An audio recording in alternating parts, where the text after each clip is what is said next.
जय हिंद साथियों, आज के इस क्लास में आप सभी का बहुत बहुत स्वागत है। तो साथियों, बिहार पुलिस मध्य निषेध सिपाही और कक्षपाल की भर्ती के लिए आज हमारा सुपर प्रैक्टिस सेट नंबर 13 चलेगा। इस प्रैक्टिस सेट में बहुत ही शानदार क्वेश्चन है जो कि आपके एग्जाम के लिए इम्पोर्टेंट है। तो आप लोग पूरा सेट को लगाइए। और साथियों, आपके एग्जाम के लिए आपका बैच स्टार्ट हो चुका है। ऑलरेडी बहुत सारे बच्चे ज्वाइन कर चुके हैं। अगर आपको ज्वाइन करना है तो ये हमारा व्हाट्सअप नंबर है, इस पर मैसेज करके बता सकते हैं कि मध्य निषेध या फिर कक्षपाल के लिए बैच ज्वाइन करना है। तो चलिए इसी के साथ आज के सेट को स्टार्ट करते हैं। तो देखिए, आज का पहला क्वेश्चन है, भारत में खेती का एक आदिम रूप झूमिंग को कहाँ पर वेबर या फिर दहिया कहा जाता है। चलिए क्वेश्चन नंबर 1 के लिए आप लोग आंसर बताइए। यहाँ पर पूछा गया है, भारत के किस राज्य में जो झूमिंग कृषि है इसको बेबर या फिर दहिया बोला जाता है। तो याद रखिएगा, मध्य प्रदेश में झूम कृषि को क्या बोला जाता है, बेबर या फिर दहिया। अच्छा, झूम कृषि को झारखंड में क्या बोला जाता है, ये क्वेश्चन पूछा जाता है। तो याद रखिएगा, कुरुआ यहाँ पर लिख देते हैं। ठीक है, झारखंड में झूम कृषि को कुरुआ बोला जाता है। झूम कृषि की बात करें तो ये पर्यावरण की दृष्टि से क्या होता है, हानिकारक होता है। क्या होता है, हानिकारक। और साथियों, यहाँ पर आप लोग देख सकते हैं आपके बैच में one liner GK GS notes का सेट 16 तक अपलोड हो चुका है। तो जिन्होंने बैच को परचेज कर लिया है आप लोग जाकर रिविजन कर सकते हैं। ये नोट्स देख सकते हैं, बहुत ही शानदार नोट्स है आपके एग्जाम के लिए। और इस प्रकार से आपको 55 से 60 नोट्स दिया जाएगा। इसी प्रकार से आपको स्पेशल बिहार जीके का भी नोट्स मिल जाएगा। तो अगर आपको नोट्स चाहिए तो ये हमारा व्हाट्सअप नंबर दिया गया है, इस पर मैसेज करके आप लोग बता सकते हैं। चलिए क्वेश्चन नंबर देखिए दूसरा, स्वतंत्रता के अधिकार में निम्नलिखित में से कौन सा विकल्प शामिल है। चलिए क्वेश्चन नंबर 2 के लिए आप लोग आंसर बताइए। तो देखिए, भारतीय संविधान का आर्टिकल 19 से लेकर 22 तक में क्या है, स्वतंत्रता का अधिकार दिया गया है। और वर्तमान में भारतीय संविधान में 6 प्रकार के स्वतंत्रता का अधिकार है। तो बोला गया कौन सा विकल्प शामिल है स्वतंत्रता के अधिकार में। तो इसका सही जवाब है उपरोक्त सभी। भाषण और अभिव्यक्ति की स्वतंत्रता, आवासन की स्वतंत्रता, संघ बनाने की स्वतंत्रता, ये सभी जो है स्वतंत्रता के अधिकार में शामिल है। चलिए आगे देखिए क्वेश्चन नंबर तीसरा, किस प्रणाली में गांव का मुखिया कर वसूल करता था, बताइए। क्वेश्चन नंबर 3 के लिए आंसर बताइए, किस प्रणाली में गांव का मुखिया टैक्स वसूल करता था। तो इसका सही जवाब है महलवाड़ी प्रणाली में। डी वाला ऑप्शन यहाँ पर आपका सही जवाब है, महलवाड़ी प्रणाली। इक्ता प्रणाली की बात करें तो इसकी शुरुआत किसने किया था, इल्तुतमिश ने किया था। ठीक है, क्वेश्चन पूछा जाता है इक्ता प्रणाली की शुरुआत किसने किया था, तो इल्तुतमिश ने किया था। यहाँ पर आंसर क्या होगा, महलवाड़ी प्रणाली। आगे देखिए, निम्नलिखित में से कौन सी नदी अमरकंटक पठार से निकलती है, बताइए। कौन सी नदी है जो अमरकंटक पठार से निकलती है। तो साथियों ये है नर्मदा नदी। सी वाला ऑप्शन यहाँ पर आपका सही जवाब है। मध्य प्रदेश में अमरकंटक पठार से निकलती है नर्मदा नदी। गोदावरी नदी की बात करें तो ये अरब सागर में गिरती है और ये प्रायद्वीपीय भारत की सबसे लंबी नदी है गोदावरी नदी।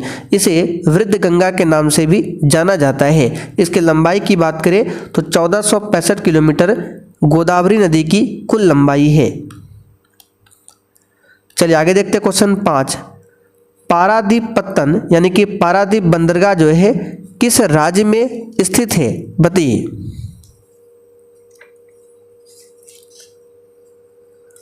तो साथियों, पारादीप बंदरगाह की बात करें ये ओडिशा में है। कहाँ पर है, ओडिशा में स्थित है। ये एक कृत्रिम बंदरगाह का उदाहरण है। बी वाला ऑप्शन यहाँ पर आपका सही जवाब है। अगर आपसे पूछे भारत का सबसे बड़ा प्राकृतिक बंदरगाह कहाँ पर है, तो मुंबई पोर्ट। मुंबई पोर्ट जो है भारत का सबसे बड़ा प्राकृतिक बंदरगाह है। अच्छा, भारत का सबसे गहरा बंदरगाह पूछे तो कहाँ पर है? विशाखापत्तनम में। भारत का सबसे गहरा बंदरगाह विशाखापत्तनम। और कांडला बंदरगाह की बात करें जो कि गुजरात में है, ये एक ज्वारीय बंदरगाह का उदाहरण है। अब यहाँ से क्वेश्चन पूछा जाता है किसको अरब सागर की रानी कहा जाता है? तो कोच्चि बंदरगाह, जो कोच्चि बंदरगाह है इसको अरब सागर की रानी बोला जाता है। आगे देखिए, भारत का प्रथम वायसराय कौन था?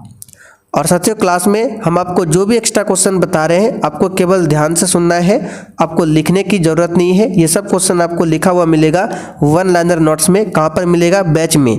बैच को किस प्रकार से ज्वाइन करना है वो आपको क्लास के लास्ट में बताया जाएगा। तो साथियों, भारत का प्रथम वायसराय हो जाएगा लॉर्ड कैनिंग। डी वाला ऑप्शन यहाँ पर आपका सही जवाब है। विलियम बेंटिक की बात करें तो भारत के प्रथम गवर्नर जनरल कौन थे? William Bentinck. चलिए आगे देखते हैं क्वेश्चन नंबर 7। इनकलाब जिंदाबाद का नारा किसने दिया था? चलिए क्वेश्चन नंबर 7 के लिए आंसर बताइए। इनकलाब जिंदाबाद का नारा किसने दिया था? तो इसका सही जवाब है भगत सिंह के द्वारा दिया गया था। डी वाला ऑप्शन यहाँ पर आपका सही है। दिल्ली चलो का नारा पूछे तो सुभाष चंद्र बोस ने दिया था। करो या मरो का नारा महात्मा गांधी ने दिया था। तुम मुझे खून दो मैं तुम्हें आज़ादी दूंगा, ये नारा सुभाष चंद्र बोस के द्वारा दिया गया था। और इनकलाब जिंदाबाद की बात करें तो वास्तव में ये नारा जो है हसरत मोहनी ने लिखा था, लेकिन इसको जो प्रसिद्ध किया था वो भगत सिंह। तो इसलिए आंसर यहाँ पर क्या होगा? D option. चंपारण में गांधी जी को आमंत्रण किसने दिया था? एक भी क्वेश्चन को छोड़ना नहीं है। और जो भी साथी चैनल पर पहली बार आए हैं आप लोग चैनल को जरूर सब्सक्राइब कर लीजिए ताकि इस एग्जाम से संबंधित आपका एक भी क्लास छूटे ना। तो राजकुमार शुक्ल ने चंपारण में गांधी जी को आमंत्रण किया था। चंपारण सत्याग्रह 1917 में हुआ था। कब हुआ था? 1917 में। अब यहाँ से क्वेश्चन पूछा जाता है राजकुमार शुक्ल जो है किस गांव के निवासी थे? तो मुरली बहरावा, ठीक है, मुरली बरहावा गांव के निवासी थे राजकुमार शुक्ल। आगे देखिए, भारत के पहले समाचार पत्र का नाम क्या है? बताइए।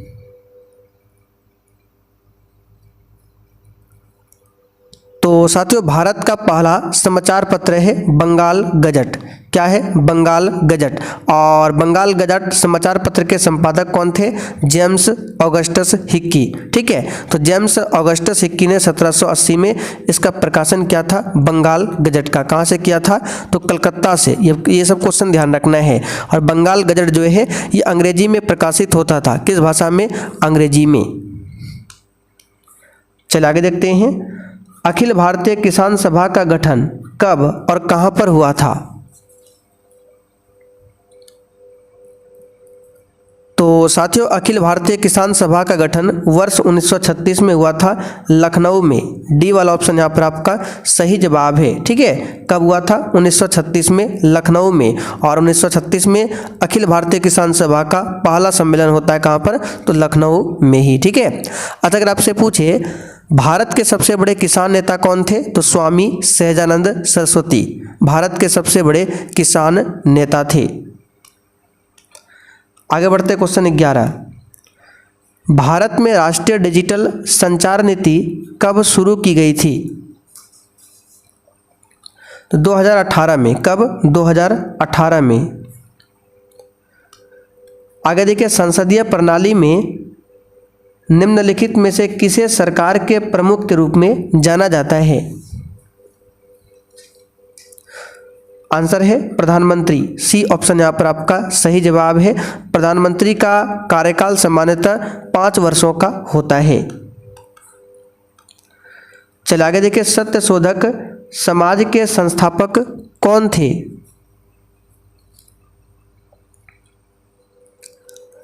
तो साथियों, सत्यशोधक समाज की स्थापना जो है 1873 में किया गया था महाराष्ट्र के पुणे में। किसने किया था? ज्योतिबा राव फुले के द्वारा। देखिए सी ऑप्शन में दिया हुआ है। आगे देखिए, निम्नलिखित में से किस शासक ने मुगल वंश में झरोखा दर्शन की शुरुआत किया था? तो साथियों ये किया था अकबर ने। किसने किया था? अकबर ने किया था। पहला वाला ऑप्शन आपका राइट है। अब यहाँ पे देखिए अकबर की बात करें तो अकबर ने 1582 ईस्वी में दीन ए इलाही धर्म की स्थापना किया था। ठीक है। अन्नपूर्णा योजना राशन कार्ड किसके लिए है बताइए? तो अन्नपूर्णा राशन कार्ड जो है वृद्ध एवं गरीब लोग जो 65 वर्ष से अधिक के हो उनके लिए है। तो देखिए सी ऑप्शन में दिया हुआ है। इस योजना का जो प्रारंभ है 1 अप्रैल 2000 को किया गया था। औसत आय और भी किस नाम से जानी जाती है? तो औसत आय को प्रति व्यक्ति आय के नाम से भी जाना जाता है। पहला वाला ऑप्शन आपका राइट है। और भारत में सबसे पहले प्रति व्यक्ति आय का अनुमान किस व्यक्ति ने लगाया था? तो दादा भाई नौरोजी ने, जिन्हें भारत का वृद्ध पुरुष भी बोला जाता है। चलिए आगे देखते हैं। विद्युत जनित्र किस सिद्धांत पर कार्य करता है बताइए? और किसी भी क्वेश्चन में डाउट हो तो आप लोग कमेंट करके पूछ सकते हैं। और जो हमारा व्हाट्सएप नंबर है 9631887058, इसे आप लोग लिख कर सेव कर लेंगे। व्हाट्सएप पर आपको मैसेज करना है, सब कुछ जानकारी मिल जाएगा इस एग्जाम के बारे में। तो विद्युत जनित्र किस सिद्धांत पर कार्य करता है? तो इसका सही जवाब क्या होगा? तो इसका सही जवाब है विद्युत चुंबकीय प्रेरण के सिद्धांत पर। ठीक है। अच्छा, विद्युत चुंबकीय प्रेरण के सिद्धांत की खोज किसने किया था? तो माइकल फैराडे ने। किसने किया था? माइकल फैराडे ने। विरंजक चूर्ण जिसको ब्लीचिंग पाउडर भी बोला जाता है, इसका उपयोग पीने वाले जल को शुद्ध करने के लिए क्यों किया जाता है? ब्लीचिंग पाउडर का सूत्र पूछे तो CaOCl2 ये ब्लीचिंग पाउडर का सूत्र है। इसका रासायनिक नाम होता है कैल्शियम हाइपोक्लोराइट। तो इसका उपयोग किया जाता है क्यों? यह एक ऑक्सीकारक है जो रोगाणुओं को मारता है। बी ऑप्शन राइट है। पीतल जिसको ब्रास बोला जाता है किन दो धातुओं की मिश्र धातु है? और इससे पहले जितने भी प्रैक्टिस सेट कराए गए हैं सभी प्रैक्टिस सेट का PDF जो है आंसर के साथ एप्लीकेशन पर बैच में अपलोड कर दिया गया है। डेली रात 8 बजे से आपका क्लास चलता है। तो पीतल जो है तांबा और जिंक यानी कि जस्ता का मिश्र धातु है। बी ऑप्शन राइट है। अगर आपसे पूछे तांबा और टीन के मिश्रण से क्या बनता है तो ये बनता है कांसा। तांबा और टीन के मिश्रण से कांसा, तांबा और जिंक के मिश्रण से पीतल बनता है। चलिए आगे बढ़ते क्वेश्चन नंबर 20। कार्बन का कौन सा अपर रूप विद्युत का सुचालक है? तो सिंपल सा क्वेश्चन है ग्रेफाइड। बी ऑप्शन यहां पर आपका सही जवाब है ग्रेफाइड। आगे देखिए, प्रकाश संश्लेषण की प्रक्रिया में ऑक्सीजन गैस कहां से उत्पन्न होती है?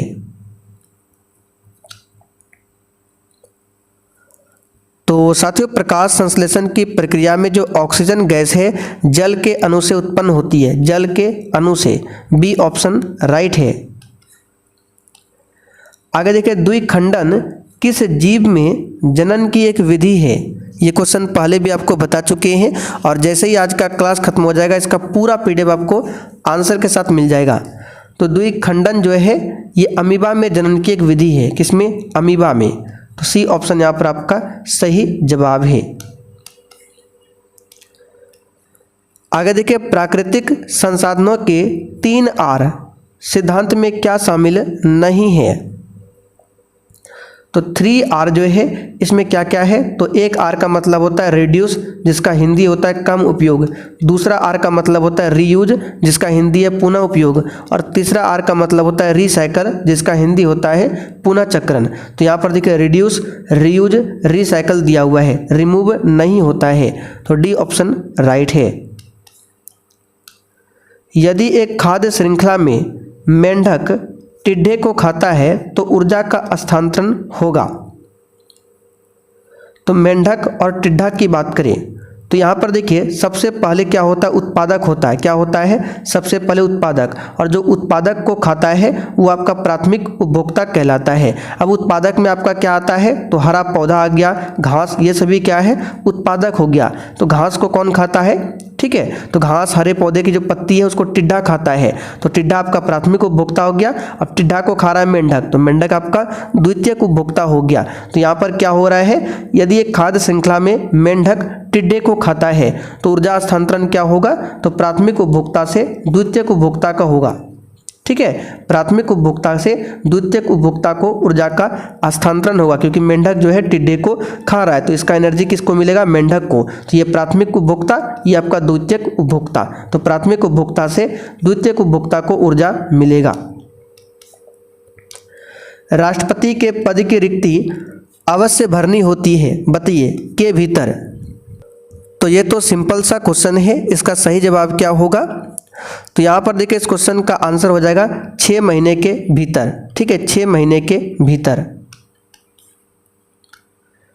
आगे देखिए, मदन मोहन मालवीय ने द हिंदुस्तान टाइम्स की अर्थव्यवस्था के लिए निम्नलिखित में से किस बैंक से ऋण लिया था? आंसर है पंजाब नेशनल बैंक से। ए वाला ऑप्शन यहाँ पर आपका सही है। एसबीआई की बात करें, स्टेट बैंक ऑफ इंडिया, इसका पहले नाम क्या था? तो imperial bank of India. SBI कब बना? तो 1955 में। चलिए आगे देखिए, स्वतंत्रता, समानता तथा बंधुत्व का नारा किस क्रांति से संबंधित है? तो साथियों फ्रांस की क्रांति से संबंधित है। फ्रांस की क्रांति 1789 में हुई थी। रूस की क्रांति 1917 में होती है। अमेरिकी क्रांति कब होती है? आप लोग कमेंट करके बताइए। तो आगे देखिए, भाखड़ा नांगल परियोजना अवस्थित है, बताइए किस नदी पर? तो साथियों भाखड़ा नांगल बांध की बात करें, यह सतलज नदी पर है। तीसरा वाला ऑप्शन यहाँ पर आपका राइट है। राष्ट्रीय कार्यक्रम काम के बदले अनाज को कितने पिछड़े जिलों में शुरू किया गया था? तो काम के बदले अनाज कार्यक्रम भारत के 150 पिछड़े जिलों में शुरू किया गया था। कितना? 150। तीसरा वाला ऑप्शन यहाँ पर आपका सही आंसर है। संविधान सभा ने भारत के संविधान को कब स्वीकृत किया था? ये तो सिंपल सा क्वेश्चन है। जब बनकर तैयार हुआ, यानी 26 नवंबर 1949 को, और लागू हुआ था 26 जनवरी 1950 को। आगे देखिए, शेख ख्वाजा कुतुबुद्दीन बख्तियार काकी की दरगाह स्थित है, बताइए कहाँ? तो ये दिल्ली में स्थित है। कहाँ पर है? दिल्ली में। तीसरा वाला ऑप्शन यहाँ पर आपका सही है। आगे देखिए, निम्नलिखित में से कौन 2 बार देश का उपराष्ट्रपति बना? इसमें से बताना है कौन। आंसर है सर्वपल्ली राधाकृष्णन, 2 बार उपराष्ट्रपति बने थे। तीसरा वाला ऑप्शन यहाँ पर आपका राइट है। किश्तवाड़ राष्ट्रीय उद्यान कहाँ पर स्थित है? बी राइट आंसर करेंगे, जम्मू कश्मीर में स्थित है। 1924 में बेलगांव कांग्रेस के सम्मेलन के दौरान कांग्रेस के अध्यक्ष कौन थे? इसका आंसर है महात्मा गांधी। ठीक है, महात्मा गांधी ने एकमात्र कांग्रेस की अध्यक्षता किया था 1924 में, जो कि बेलगांव अधिवेशन हुआ था। कर्नाटक में पड़ता है बेलगांव। भारत में इस्पात संयंत्रों के संदर्भ में निम्नलिखित में से कौन सा युग्म सही है? तो कौन सा युग्म सही है आपको बताना है। दुर्गापुर उड़ीसा में दिया हुआ है, गलत है, ये पश्चिम बंगाल में है। यहाँ पे सलेम तमिलनाडु में दिया हुआ है, ये बिल्कुल आपका सही है। राउरकेला पश्चिम बंगाल नहीं होगा, राउरकेला इस्पात संयंत्र उड़ीसा में है। बोकारो बिहार नहीं, झारखंड होगा। तो केवल दूसरा वाला ऑप्शन आपका राइट है। निम्नलिखित में से कौन मौलिक अधिकारों से संबंधित नहीं है? बहुत ही सिंपल सा क्वेश्चन है, एक बार अच्छा से आप लोग ऑप्शन को देखिए। तो संपत्ति का अधिकार, ये पहले मौलिक अधिकार था, लेकिन 44वां संशोधन होता है 1978 में, इसी के तहत जो संपत्ति का अधिकार है इसको मौलिक अधिकार की श्रेणी से हटा दिया गया और इसको अब रख दिया गया है कानूनी अधिकार में, आर्टिकल 300A में। तो वर्तमान में इस प्रकार अब 6 मौलिक अधिकार बचे। पहले कितना था? 7, लेकिन संपत्ति के अधिकार को हटा दिया गया, तो ये मौलिक अधिकार से संबंधित नहीं है। गिर राष्ट्रीय उद्यान कहाँ पर स्थित है? तो ये गुजरात में है। कहाँ पर है? गुजरात में। अगर आपसे पूछे बांदीपुर कहाँ पर है? बांदीपुर राष्ट्रीय अभयारण्य, तो ये आपका कर्नाटक में है। पेरियार राष्ट्रीय अभयारण्य पूछे तो केरल में है। भारत में राजकोषीय नीति बनाई गई, बताइए किसके द्वारा?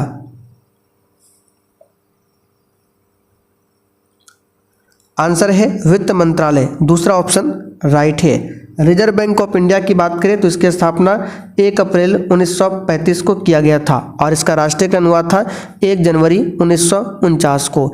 इसका हेडक्वार्टर कहाँ पर है? मुंबई में। निम्नलिखित में से कौन मुगल साम्राज्य से जुड़ा नहीं है? आंसर है शेरशाह सूरी। ठीक है, सूर साम्राज्य के संस्थापक और शासक थे शेरशाह सूरी। मुगल साम्राज्य से जुड़ा ये नहीं है, बाकी ये सभी है। द्विबीजपत्रियों में परागन में होते हैं, बताइए कितने जनन छिद्र? तो ये क्वेश्चन ऑलरेडी आपको पहले भी बता चुके हैं। द्विबीजपत्रियों में 3 जनन छिद्र होते हैं। कितने? 3 जनन छिद्र। भारत में स्वीकार्य ध्वनि प्रदूषण स्तर की सीमा क्या है? चलिए बताइए।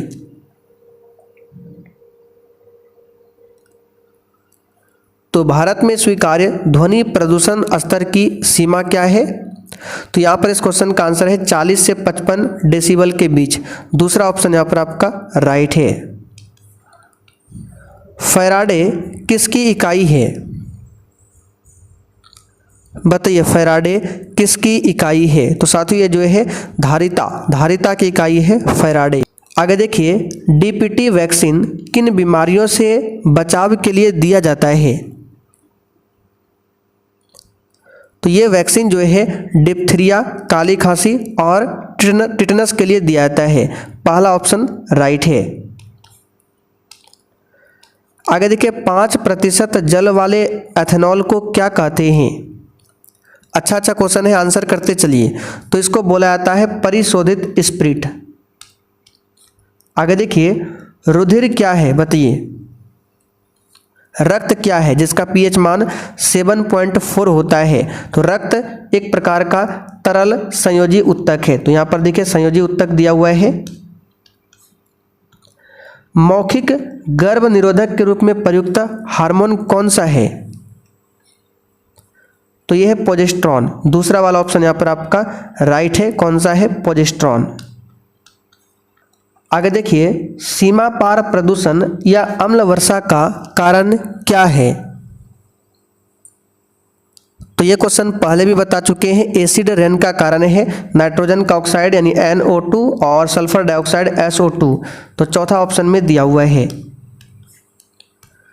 कपड़ों पर जंग के दाग किसके द्वारा हटाए जा सकते हैं?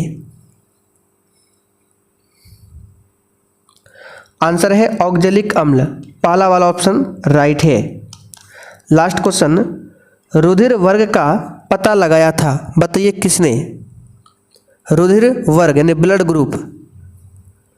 तो ब्लड ग्रुप का पता लगाया था कार्ल लैंडस्टीनर ने। दूसरा वाला ऑप्शन यहाँ पर आपका सही जवाब है। ठीक है, और रक्त परिसंचरण तंत्र का पता किसने लगाया था?